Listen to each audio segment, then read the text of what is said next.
ഈശോയിൽ പ്രിയ സഹോദരരെ, ഇന്ന് തിരുവചനത്തിലൂടെ ക്രിസ്തുനാഥൻ നമ്മോട് പറയുന്നത്, ഈ തലമുറ ദുഷിച്ച തലമുറയാണ്, ഇത് അടയാളം അന്വേഷിക്കുന്നു.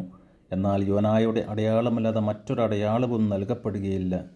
നിനവേക്കാർക്ക് യോനായെ ശ്രമിക്കാമെങ്കിൽ, മാനസാന്തരത്തിന് യോജിച്ച ഫലങ്ങൾ പുറപ്പെടുവിക്കാമെങ്കിൽ, ഇതാ ഇവിടെ യോനായേക്കാൾ വലിയവനെന്ന് നമ്മോട് പറയുകയാണ്.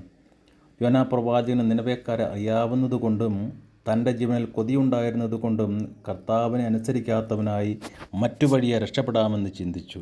പക്ഷേ കർത്താവ് നമ്മിലൂടെ ഒരു കാര്യം പൂർത്തിയാക്കണമെന്ന് വിചാരിച്ചാൽ അത് നമ്മിലൂടെ മാത്രമേ കർത്താവിന് ചെയ്യുവാനായിട്ട് സാധിക്കുകയുള്ളൂ.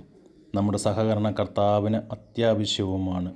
അതുകൊണ്ട് നാം എത്ര മറഞ്ഞിരുന്നാലും, ഊടുവഴികളിലൂടെ നാശത്തിൻ്റെ വഴിയെ സഞ്ചരിച്ചാലും കർത്താവ് നമ്മെ വട്ടം പിടിച്ച് എത്തിക്കേണ്ടിടത്ത് എത്തിക്കുമെന്ന് യോനായുടെ ജീവിതം നമ്മെ കാണിച്ചു തരികയാണ്.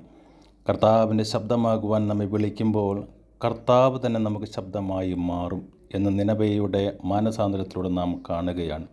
അതുകൊണ്ട് ഈശോയിൽ പ്രിയപ്പെട്ടവരെ, കർത്താവിൽ പ്രത്യാശയുള്ളവരായി ജീവിക്കുവാൻ ഈ നോമ്പുകാലം നമ്മെ സഹായിക്കണമെന്ന് പ്രാർത്ഥിക്കാം. സ്തുതിയായിരിക്കട്ടെ.